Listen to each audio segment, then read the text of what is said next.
Praise the Lord. Ayan. Mahirap po yung araw ngayon. Malakas ang ulan kagabi, malakas ang hangin. Pagising ko kanina umaga, may malaking sanga ng puno na bumagsak doon sa harap ng bahay namin. Buti walang tinamaan.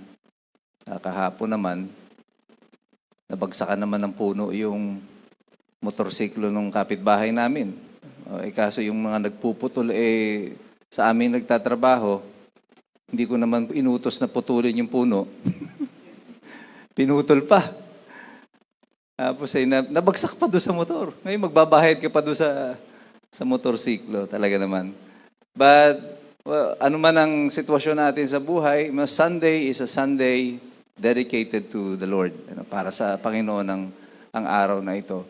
At I will never miss this day. Any Sunday I will never miss. Ayoko ma-miss yung isang buong araw. Ayoko din ma-miss ninyo yung lahat ng mga tinuturo natin sa araw-araw o every Sunday. Because ang focus talaga natin ngayon dito ay yung kaligtasang ibinigay sa atin ng Panginoon. Para mabura sa isipan natin yung mga maling pag-aakala natin ng ating relasyon at ugnayan sa Diyos. Kaya parang madalas parang ang hirap na hirap tayong sumunod sa Panginoon. Na parang ito si Lord, ito lang ako. At parang hindi mo ma-bridge yung gap. Paano ako tatawid doon sa kung nasaan ang aking Panginoon? Yung ating pangunawa sa tunay na pag-ibig ng Diyos at kung paano niya tayo inaabot at paano tayo niya iniligtas. Ay parang, minsan parang science fiction, parang mga Marvel characters, parang hindi totoo. Dahil malayo sa katotohanan. But when we understand kung ano yung ginawa ni Jesus sa krus ng Kalbaryo at paano kanya iniligtas, doon lang magkakaroon ng kalinawan sa isip natin, ay, totoo nga pala. Ako nga pala ay ligtas na. Hindi dahil sa aking sarili, kundi dahil sa ginawa ni Jesus. At ito yung ginawa ni Jesus. Napakamahalaga para sa ating lahat. Na dapat nating maintindihan. Jesus became sin for us. Si Jesus ay naging kasalanan para sa ating lahat. Parang manghirap, Di ba wala siyang kasalanan? Bakit ngayon may kasalanan pala siya? Yan ang pag-uusapan natin ngayon. Jesus became sin for us.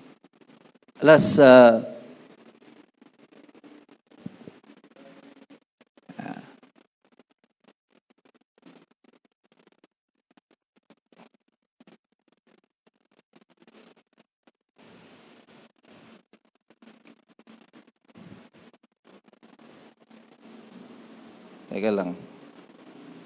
Namala yung aking...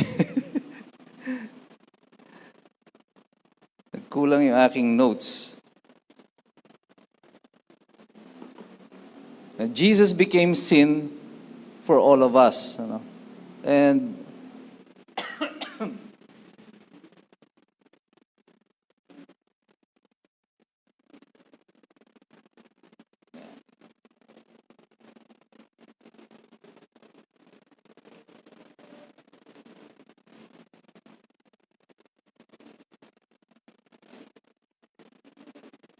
anyway, just look it up in your Bible. Hindi nag-appear yung aking dito. Yung reference. It is in 2 Corinthians chapter 5, verses 19 up to 21.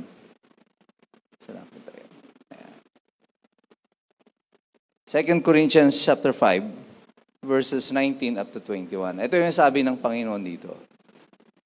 That God was reconciling the world to Himself in Christ, not counting the people's sin against them.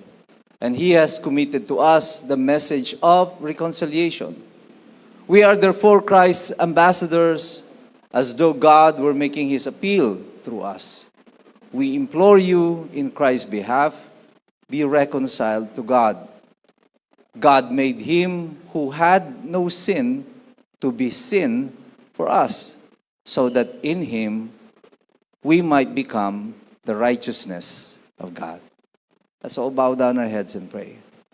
Heavenly Father, we thank you, Lord God, for these words that you have given us sa umagang ito. Panginoon, ay tumawid sa aming mga puso at isipan. Buksan nito ang aking mga mata, Panginoon, sa katotohanang nais mong ihayag sa amin ngayong umaga. Ito, Panginoon, na aming dalangin sa iyo sa pangalan ni Jesus. Amen. The Bible says, God made who? Sino yung ginawa ng Diyos na kasalanan para sa iyo? It was Jesus. Jesus was made the sin. Siya ang naging kasalanan para sa iyo. Anong ibig sabihin nun? Bakit si Jesus ang gagawing kasalanan para sa iyo? Well, the Bible also explains that so that we can be right with God. Ginawa siyang kasalanan para sa iyo so that you can be right with God, that you can have the righteousness. You can be the righteousness of God. Because without Jesus, you can never be right. You can never be right. What does it mean to be right with God? Anong ibig sabihin nito that you are right with God? Yun yung sa unang verse na binasa natin. In verse 19, it says that God was reconciling the world to Himself in Christ. And here is the most important verse. Not counting the people's sins against them. Against them. The purpose of Christ dying on the cross is so that the people can be reconciled with God. Ito yung ministry of reconciliation that God is trying to tell us. Why do we need to be reconciled with God? Because we have parted ways with the Lord. From the moment that Adam sinned, na nagkasala si Adan, we have already parted ways with God. Humiwalay na agad tayo sa Panginoon. And that will be demonstrated even in the history of humanity. Alam niyo bang sa 2,000 taon na lang, bilangin na lang natin mula sa pagsilang, kamatayan ni Jesucristo. In the last 2,000 years, there are less than 300 years of peace in the world. Wala pang 300 taon na merong absolute na kapayapaan. Ibig sabihin, walang digmaan sa anumang bahagi ng mundo. In the last 100 years, ilang world war ang dinaanan natin. We had World War I in 1912. And then 30 years later, we have another World War. World War II. Pagkatapos noon, akala natin tapos na yung ating panahon sa giyera. In 1950s, sumiklab ang Korean War. Pagkatapos noon, 1960s up to 1975, sumiklab naman ang Vietnam War. In 1980s, nagumpisa yung Afghanistan War. In the 1990s, nagumpisa yung gera sa Middle East, nang in-invade ng Iraq, yung Kuwait. In the year 2000, bumalik ang mga Amerikano sa Iraq at binomba na naman ang Iraq. Because of what happened doon sa 9/11, yung pinabagsak nila yung World Trade Center. And right now, we are in the 2020s. Anong meron tayo? Gera pa rin. Pagkatapos ng pandemya, gera agad. There is war brewing in Ukraine. There is war brewing sa West Philippine Sea, Taiwan and China. There is war brewing between Israel and Iran. Malapit na magbakbakan ng Israel at Iran. And it will take just one missile na ipapadala ng Iran papunta sa Israel. Actually, this war in Israel has been going on for so long. Even at present time, hindi nga lang sila ang lumalaban. They call it a proxy war. Ang lumalaban para sa kanila, yung Hamas, doon sa Lebanon, binobomba nila yung Israel. But this is supported by Iran. So yung bakbakan na ito, non-stop. Tumingin ka sa paligid mo. Look at what is happening to this world. Look at the Philippines. Tingnan mo anong meron tayo sa Pilipinas. Sa tingin mo ba naghahari pa yung Diyos dito sa atin sa Pilipinas ngayon? Sa tindi ng korupsyon, ng krimen, ng kasamaan dito sa Pilipinas. Tingnan nyo yung ating mga pumuputok na balita. Sino yung mga involved doon sa malalaking sindikato? Pulis. Yung mga dapat nang huhuli ng droga, sila yung nagbebenta ng droga. O nasaan ang katamaan doon sa ating pamahalaan? We look at the government today, tingnan niyo yung gobyerno natin sa kasalukuyan, hindi nyo lang napupuna, hindi nyo napapansin. Walang tigil ang pagbubuwis ng pamahalaan sa atin. Araw-araw, alam niyo ba yon? Araw-araw binubuwisan kayo ng pamahalaan. Hindi nyo nakikita. Hindi nyo alam ano? Yung buwis sa atin goes in the value-added tax. Lahat ng binibili nyo. Mula candy, hanggang sa kotse, hanggang lahat ng bibili ninyo. Lagi yung may value-added tax. So, binibili mo pa lang sa tindahan, binubuwisan ka na ng gobyerno. Kuryente. Ito, hindi nyo alam siguro to. Pero pansinin nyo dyan sa kuryente ninyo. Tingnan nyo ano mababasa nyo dyan. Yung mga billing ninyo, generation charge, distribution charge. Pero may isang linya dyan na dapat niyong tignan. Systems losses. Tignan ninyo yan. Systems losses. Systems loss. Nakalagay doon. Nakikita nyo dyan, alam niyo yung systems loss, ito yung kuryenteng ninanakaw sa atin. Hindi nyo ito nagamit. Nawala lang sa system. Either ninakaw, or di kaya ay yung mga nawawalang kuryente dahil dumidikit yung mga kable sa wire. Yan, nawawalan po ng kuryente dyan. O kaya yung mga kapitbahay nyo, may mga jumper, kayo na lang ang wala. O yung pala, lahat ng kapitbahay nyo sa inyo nakakabit. Lahat ng nawawalang kuryente na yan, babayaran natin. Kaya makikita nyo doon, systems loss. Ang laki niyan. Halos minsan umaabot ng mahigit 10% ng ating bill ay hindi nyo naman ginamit. Pero hindi yan ang pinakamatindi dyan. Pag binasa nyo pa yung inyong electricity bill, makikita nyo doon, yung kuryenteng hindi mo ginamit, na ninakaw lang, or dahil sa inefficient ang Pinelco sa pagmamanage ng kuryente, binabayaran mo pa rin ang buwis. May tax ka pa din doon. Parang ninakawan ka na, tumawag ka ng pulis. Ninakawan ako! Magkanong ninakaw sa'yo? 1,000. Pengi 100. Para saan yan? Tax dun sa 1,000 na ninakaw sa'yo. Diba? Tingnan mo yung, this doesn't make sense. It makes no sense. Kaya napakahirap ng ating pamahalaan sa kasalukuyan. Ang sino ang tunay na naghihinap dyan? Tayo lang. And this world has gone crazy. Yung mundo natin ngayon, parang nababaliw na. Hindi na alam kung sino ang babae at lalaki. Di ba? The simple question of who is a woman and who is a man ay pinagdidebatihan. Di ba? Dati ang dali lang yan. Paano malalaman kung sino yung babae at lalaki? Pag hubarin mo ng pantalon yung pag nakapila dun sa tulian, lalaki yan. Pag hindi, babae. Simple as that. CR, babae, lalaki. Ganun lang kasimple.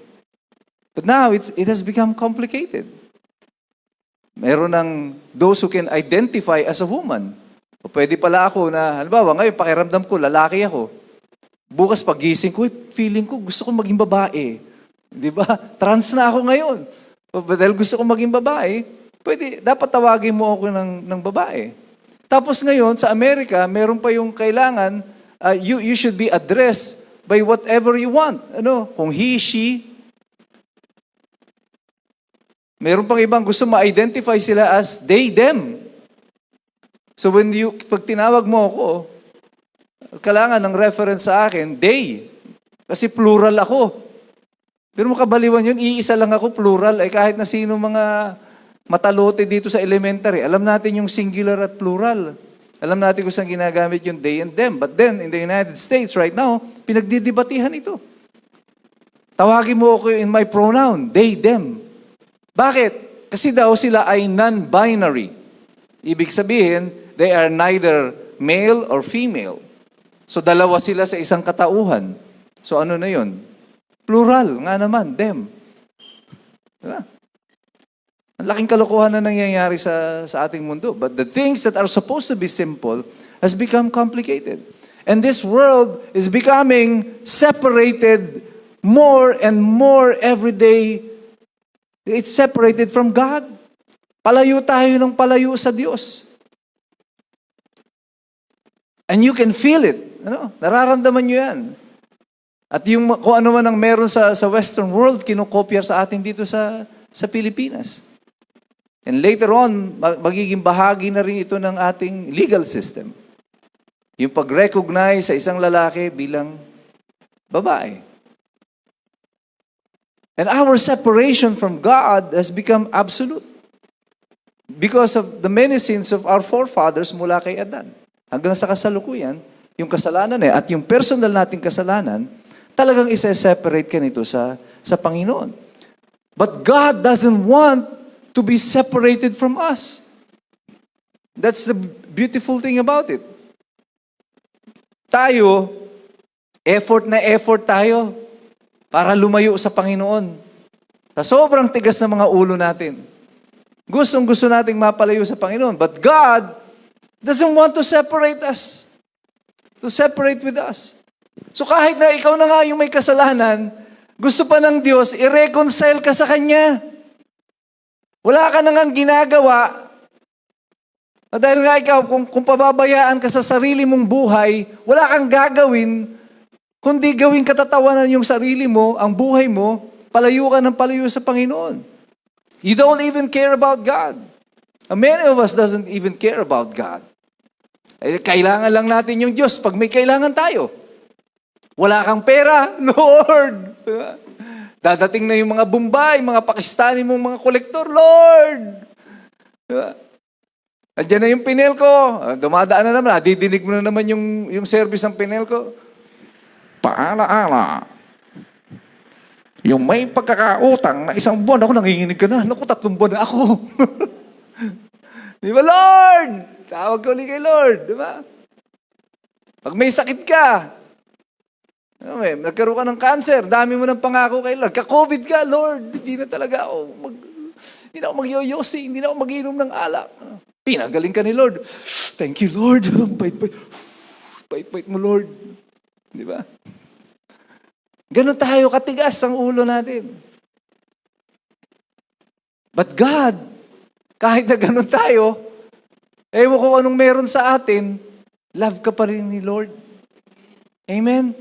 Love na love ka pa rin ni Lord. Sobrang pagmamahal niya sa'yo that He has to send Jesus so that we may be reconciled with Him. At yung pagre-reconcile na ito ni Jesus sa atin, sa ating Diyos Ama sa langit is absolute. Why? Because when He became sin for us, God is no longer counting our sin against Him. Anong ibig sabihin ngayon ito? When Jesus became sin for all of us, nung naging kasalanan siya para sa atin, wala siyang kasalanan. Walang kasalanan si Jesus. Not one sin. Siya lang ang tao na tumuntong dito sa mundo na kailanman hindi nagkasala. Not one fault you can find in Jesus. But what He did, ang ginawa ni Jesus, lahat ng kasalanan mo, kapatid. Think about it. Mula sa mga kabatahan hanggang sa ating medyo may mga edad na, hanggang sa matatanda, isipin nyo yung dami ng kasalanan ang inyong ginawa. Bilangin ninyo. Then isipin ninyo yung pinakagrabing kasalanan na ginawa ninyo. Now think about it. Jesus became that sin for you. Anong significance nun? Because sa ating kasalanan, ang punishment niyan ay kamatayan. We should be dead. we will never experience resurrection. We will experience eternal damnation. Ano? Hell ang pupuntahan natin. But Jesus doesn't want you to go to hell. So sabi ni Jesus, ako na. Ako na. Diyos Ama sa langit, ako na.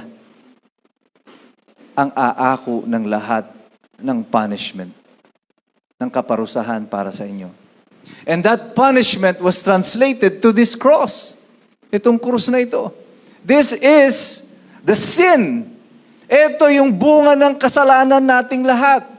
That Jesus had to die in this cross. For one day, yung kaisa-isa at bugtong na anak ng ating Panginoon, tatalikuran niya. Ginawa kong example sa inyo ito noon. I'm using my son, si Jaden, as an example. Love na love ko si Jaden. Nakabitin kayong lahat sa bangin. Kasama si Jaden. Sumisigaw siya sa akin, Dad, ligtas mo ko. Pero nakita ko mas maraming tao dito sa kabila. So ang gagawin ko, sasabihin ko dun sa aking anak, Anak, pasensya ka na. Ililigtas ko muna itong mga matitigas ang ulo na to. And Jaden knows that. Di ba? Kung sa ating standard na mundo, sasabihin, magtatampo yan. Dad, bakit yan ang ililigtas mo? Ako yung anak mo eh. Mabait ako. Eh, sino yung mga ililigtas mo na yan? Mga lasinggero, mga drug addict, di ba? Lahat na ng kasalanan sa mundo. Pagkatapos mong iligtas yan, hindi ka naman yan pasasalamatan. And that's actually true. Many of us, after being saved by God in many circumstances of our lives, did you even come back to thank the Lord? Marami sa atin hindi magpapasalamat sa Panginoon. But if I am the father, in this example, sasabihin ko pa rin kay Jaden, pasensya ka na, anak. Unahin ko sila. And then, Jaden will say, naintindihan ko. Sasabihin niya, I understand, my father. Kahit na lumuluha siya, Jesus was having this agony in the garden, kaya siya nag-agonize in the garden. Si Jesus ay Diyos, pero tao pa rin siya. Everything that you feel, naramdaman ni Jesus.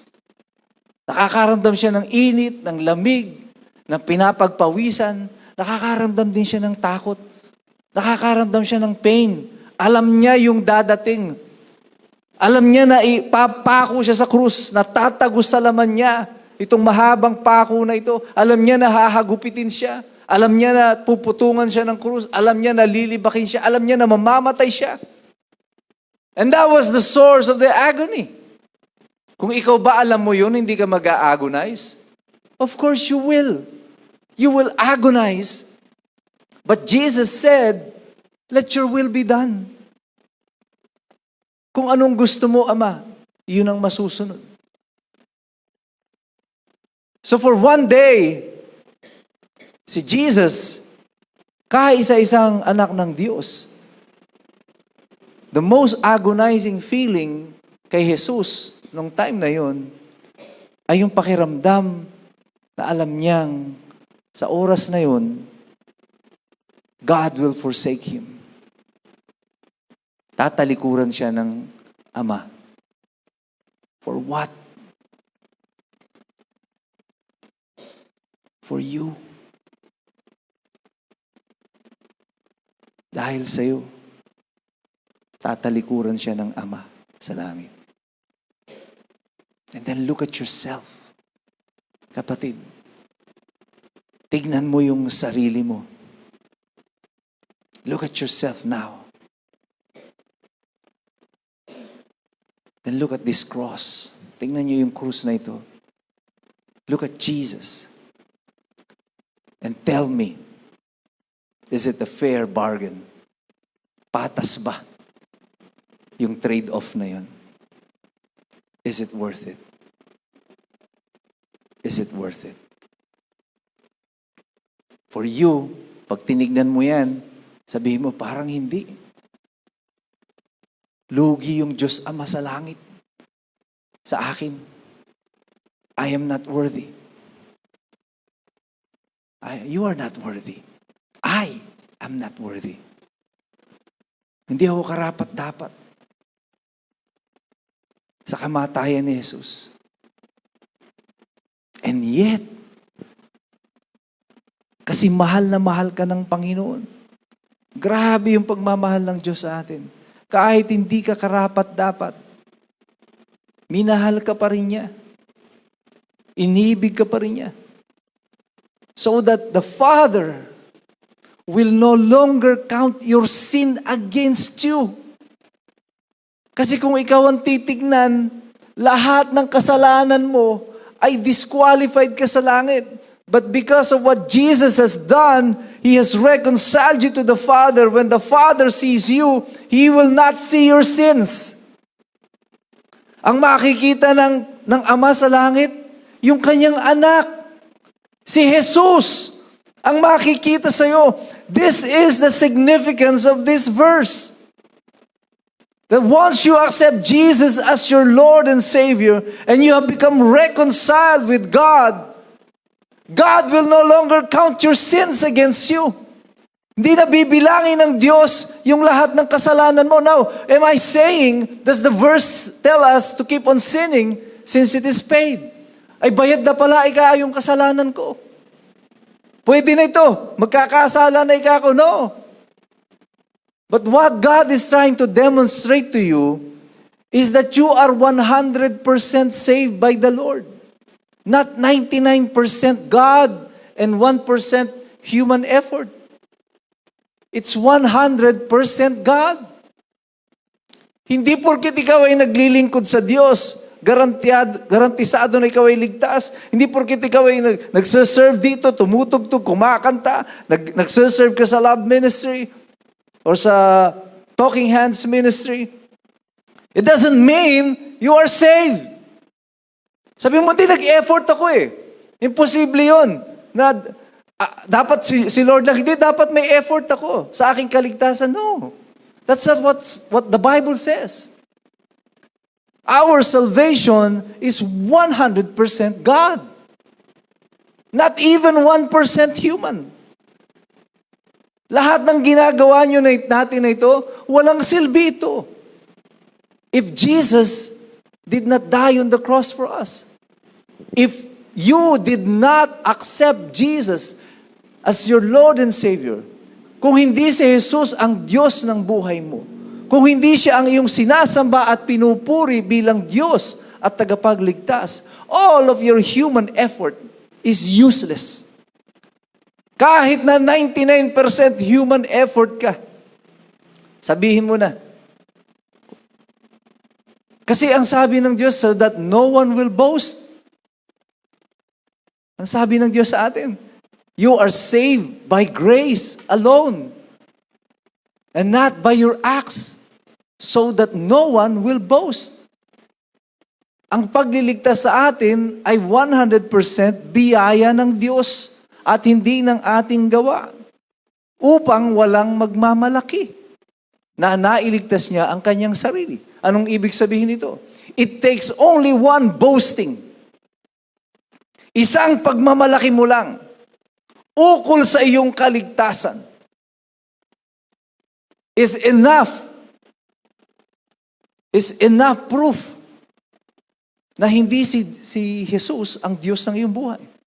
The moment na magmalaki tayo sa Panginoon, kaya yung mga ibang nagsasabi na sasabihan yung kapwa niya Kristiyano, kasi bata ka pa sa pananampalataya. Kulang ka pa sa pananampalataya. But what does it take to be faithful? Anong ibig sabihin nun? Bata pa ako sa pananampalataya.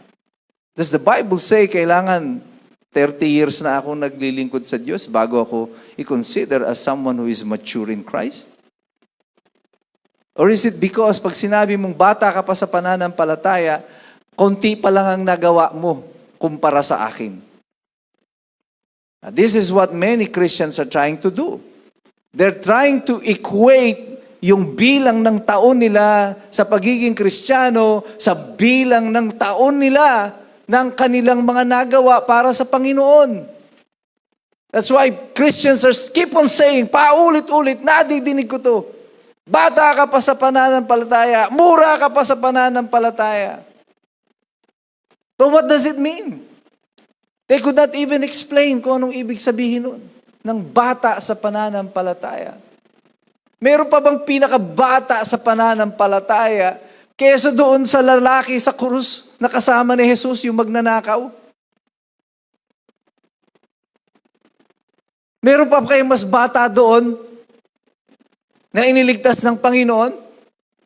Kadarating lang ni Jesus doon sa krus. Nagkita lang sila, hoy pare. Bago sila namatay, ligtas na siya.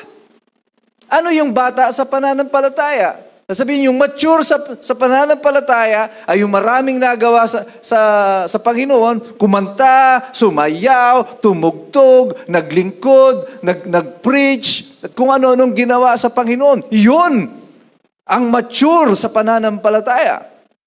Kasi marami siyang ginawa. But what does the Bible say? It has nothing to do with us. At paulit-ulit ko yung ibabalik dito sa lalaki sa krus. Yung magnanakaw sa krus. Na kasama ni Jesus. He has nothing. Wala siya kahit na ano, na bit-bit. Wala siyang gawa. Wala siyang mabuting gawa. Wala siyang church na inattendan. Hindi siya na-baptize in water. Hindi siya nag-speaking in tongues. Hindi siya marunong magdasal. Hindi siya nag-attend ng Bible study. Hindi siya nag-aral. Hindi siya nag-attend ng mga leadership training or anything. Wala siyang love ministry. Wala siyang talking hands ministry. Nothing. He has practically nothing to offer. Except one.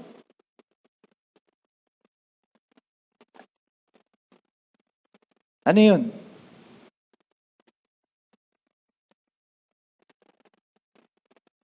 Is faith in Jesus.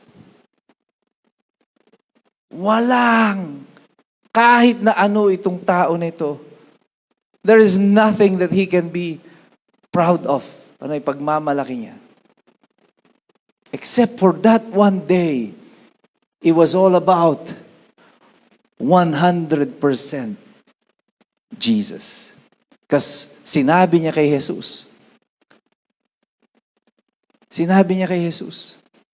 isama mo ko. That day, he believed in Jesus Christ. That Jesus is God. Kasi kung hindi niya kinikilala si Jesus na Diyos, sasabihan niya ba si Jesus na isama mo ko? Saan mo ko isasama? Sabi niya, isama mo ko sa iyong kaharian. And Jesus said, today, I tell you, you will be with me in paradise. So in that day, isang bagay lang kanyang ginawa, nanalig, nanampalataya. And for us, this verse in the Bible is trying to explain to us, maintindihan natin, maunawaan natin, that our life is all about faith. Just like the name of this church. Faith without walls. Walang pader na humahad lang. Just absolute faith. Pananampalataya sa Panginoon. Sila Brother Randy, ayaw umistart yung tricycle. They could have just said, okay na yun. Naintindihan na ni Lord yan. But no. You won't give up. No, I have to be there. Tayo, ang dami nating kasalanan sa Panginoon. Pwede na sinasabi sa atin ng diablo, tumigil ka na. Puro ka-ipokrituhan lang yung ginagawa mo. But we know who is this God that we serve. And in the end, Jesus knows that we will fail. Alam na alam ng Diyos, papalpak ka. Alam na alam ng Diyos, babagsak ka. Alam na alam ng Diyos, magkakasala ka. But because you have Jesus in your heart, kahit gaano kakalayo sa Panginoon, sinasabi ni Sister Edith, matigas ang ulo natin, tatakas ka sa Lord, lalayo ka sa Panginoon, iiwanan mo siya, tatalikuran mo siya, and Jesus knows that. Alam na alam ng Diyos yun, that you are not perfect, that you will always find a way to turn away from Him, that you will always fall. That's why you need Jesus. That's why you need 100% Jesus. Just Him. Because in those moments of failure, pag pumapalpak ka na, in your human effort, you will realize it's all about God. Kahit ang layo-layo mo na, naligaw ka na, sa bundok ka na nagtago sa Panginoon, God will abandon the 99 sheep and He will look for you. Hahanapin ka niya. Hahanapin ka niya. And He will bring you back. At hindi siya papayag. Kasi mahal na mahal ka niya. Sobra-sobrang pagmamahal niya sa'yo. That He had to send Jesus. He had to send His Son. Para lahat ng record mo, ng kasalanan mo, mawala. So that when we die, pag lumisan na tayo sa mundo na ito, at haharap tayo sa Diyos Ama sa langit, dala-dala mo yung bayong-bayong na kasalanan mo. Punong-puno ka ng kahihiyan. Nalalapit ka sa Ama. Kasi alam mo, nung nasa lupa ka, ang dami-dami mong kasalanan. Palpak ang buhay mo. Kaya nasa pila ka pa lang.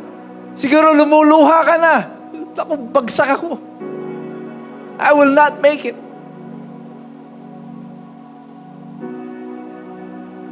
Because I have so many faults. I have so many sins. I won't make it. Hindi ako papasok dito sa langit. But you know what will happen? Pag salubong sa iyo ng Panginoon, sasabihan ka niya, bitawan mo lahat ng bitbit mo. Just leave it there. And come to me. Kasi may nagbayad na ng lahat ng yan.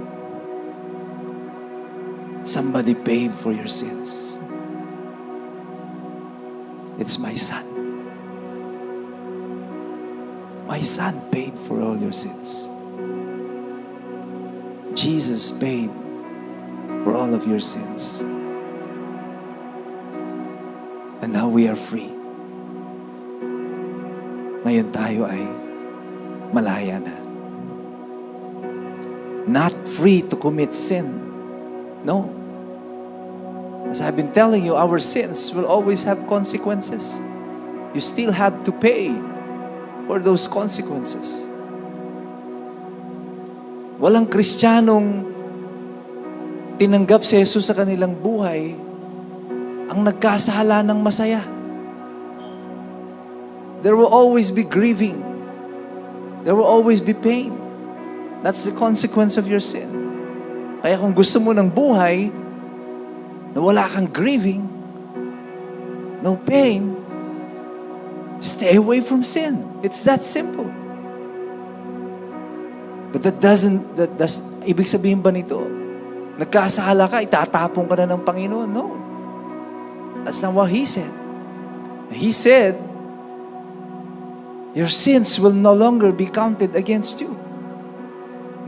Ganun kasimple ang ating Panginoon. Because Jesus became sin for us already. Si Jesus na ang naging kasalanan para sa iyo. Kasi alam niya, on your own, you will not make it. Haharap ka sa Ama natin sa langit, bitbit mo lahat ng kasalanan na yan.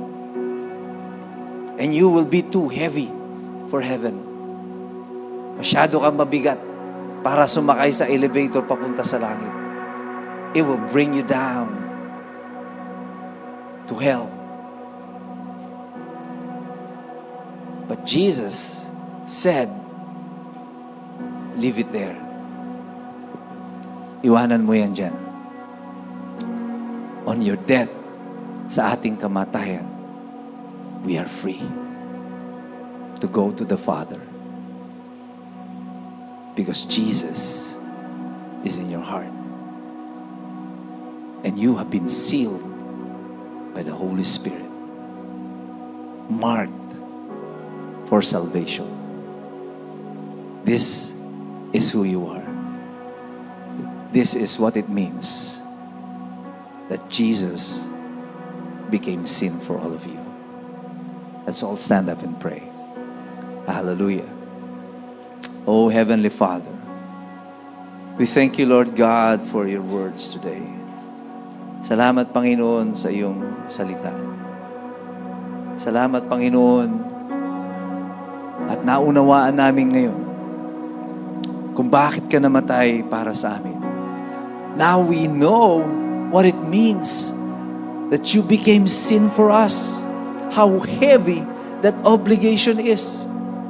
Na ikaw na walang kasalanan, Panginoon. Ikaw ang umako ng lahat na ito para sa akin.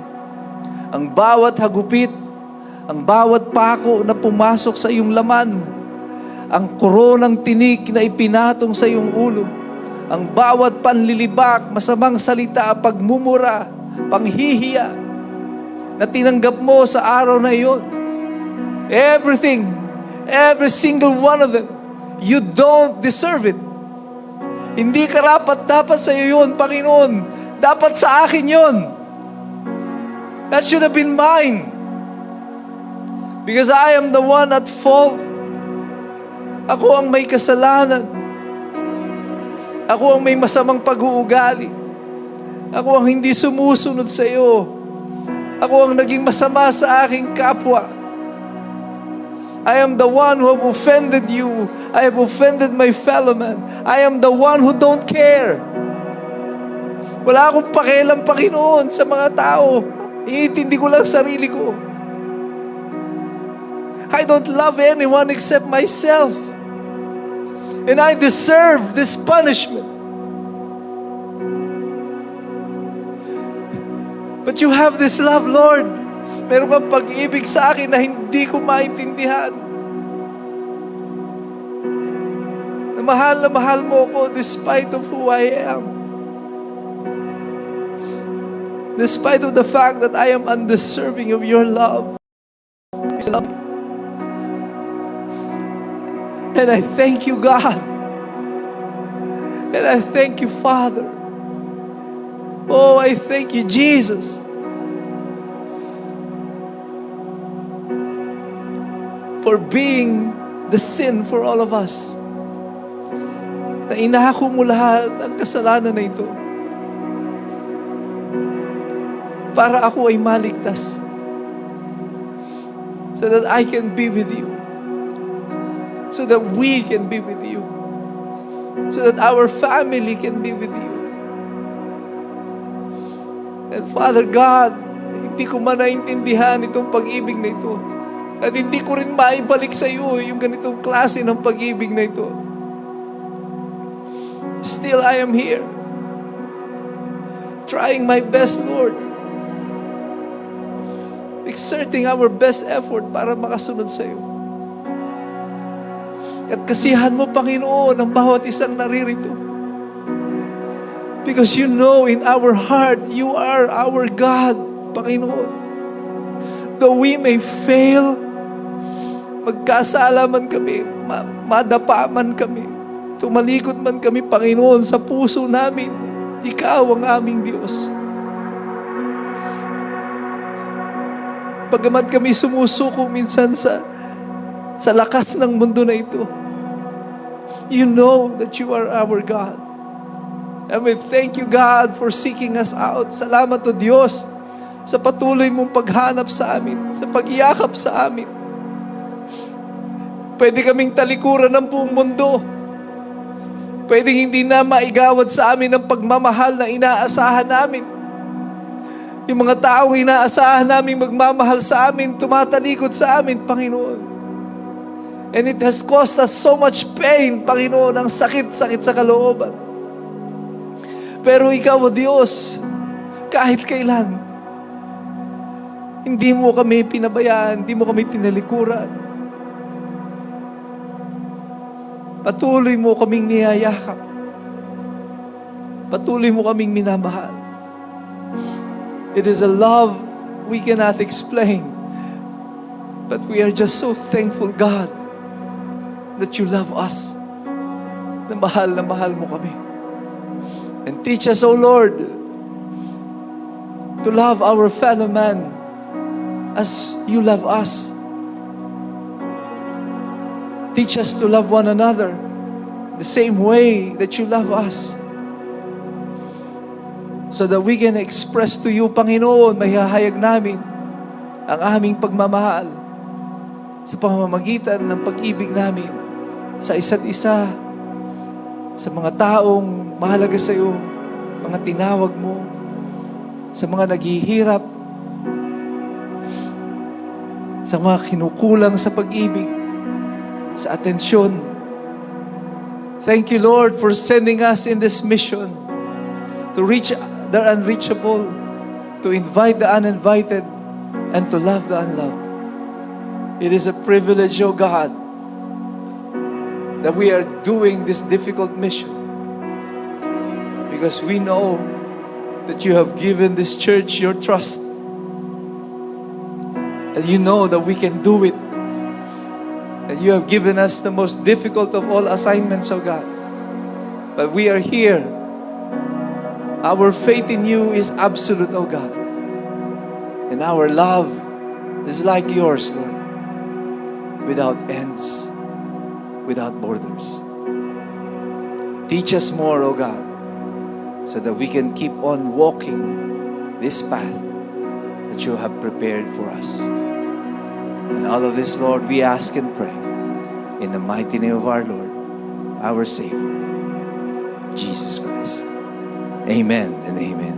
Palakpakan natin ang ating Diyos na buhay.